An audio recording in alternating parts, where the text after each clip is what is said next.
Hello, I'm Kimberlie Acosta. Welcome to the Native News Update. It's Friday, September 9th. Many of the stories you hear here can be found at IndianCountryNews.com.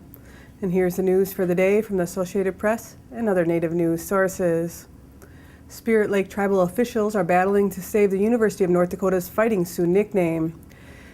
KXMB-TV Bismarck is reporting an injunction has been filed in tribal court seeking to stop the retirement and force the transfer of the Fighting Sioux licensing and merchandising rights to the Spirit Lake Sioux Tribe. NCAA officials forced UND to retire the nickname because of political correctness and have threatened sanctions against the school unless it removes it. Ironically, the very people who the NCAA claims would be offended love the nickname. Frank Blackcloud, spokesperson for the Spirit Lake Nation, says the use of the nickname has always been respectful of the Sioux Nation and is a source of pride. He said that they gave the UND permission years ago, that it was a gift, and that's what NCAA doesn't understand. Nobody has the right to take that gift away except a Sioux tribe, and the only reason we would take it away is if they were doing dishonor to the Sioux name, and that isn't what they're doing. They are holding it respectfully and with honor and in its tradition.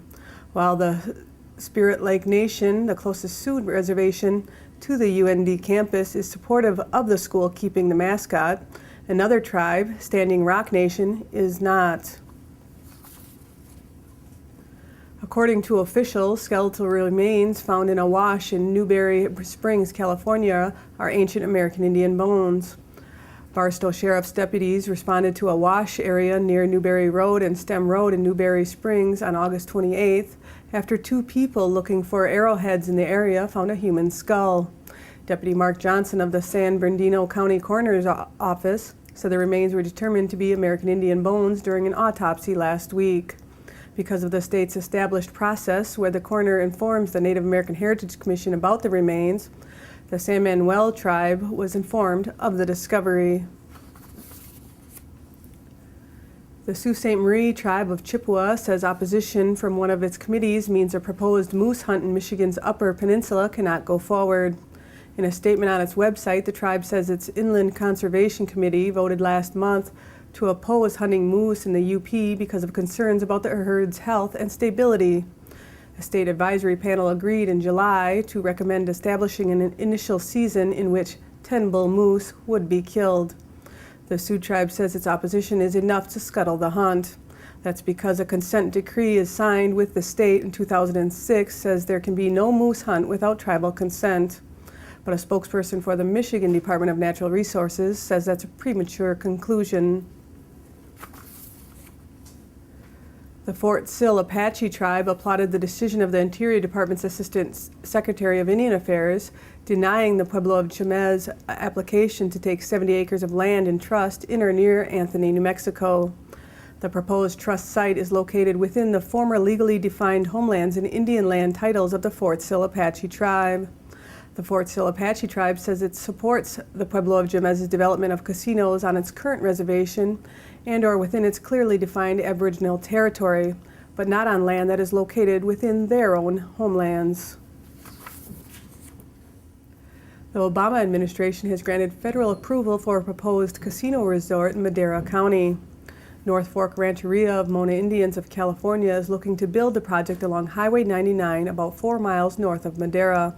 Tribal leaders say it would create about 1,500 jobs and pump millions of dollars into the local economy. The project was granted approval under a rare exception to federal law.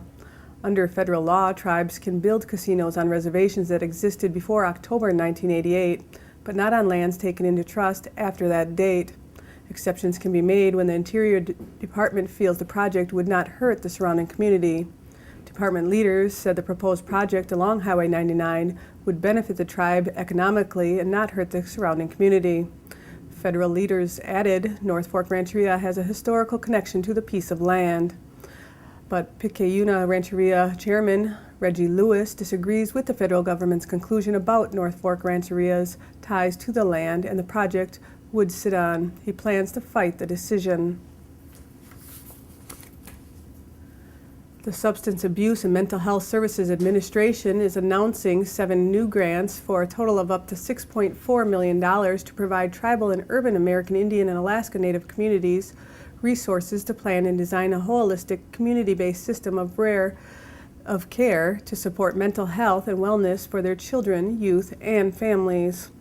The Circle of Care Infrastructure Development for Children's Mental Health Systems in American Indian Alaska Native Communities grants will help build the capacity of behavioral health systems serving American Indian Alaska Native communities. As a result, Circle of Care grantees will be equipped to reduce the gap between the need of behavioral health services and the availability and coordination of services for providing this help. New grantees will receive up to $312,000 each year for up to 3 years. The actual award amount may vary depending on the availability of funds and the performance of the grantees.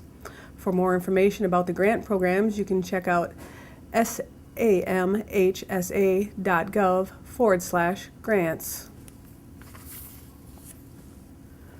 The Autry National Center is a recipient of a $15,000 grant from the Nissan Foundation for the Autry's Voice of Native American initiative, which promotes Native American history and culture through exhibitions and programs. The one-year grant will help sustain programs such as the Autry's monthly American Indian Culture Day for families and its world-renowned Native Voices of the Autry's Theater Company, as well as its ongoing basketry programs and Native American-related storytelling, gallery tours, musical performances, and upcoming exhibits. In support of American Indian higher education, Nissan North America granted $85,000 to the American Indian College Fund to continue the Nissan Corporate Scholar Program. The program has provided scholarships to Native scholars attending tribal colleges and mainstream universities for more than a decade. The renewed grant will support 10 tribal scholarships of $3,000 each per year and 5 mainstream scholarships of $5,000 each per year. Nissan is also a $20,000 sponsor of the fund's annual Flame of Hope fundraising gala, which will be on October 20th. The event raises both awareness and funds to help students in Indian Country achieve their educational and career goals. And that's the latest roundup of news from Indian Country on this edition of the Native News Update. I'd like to thank you for joining me and have a grand day.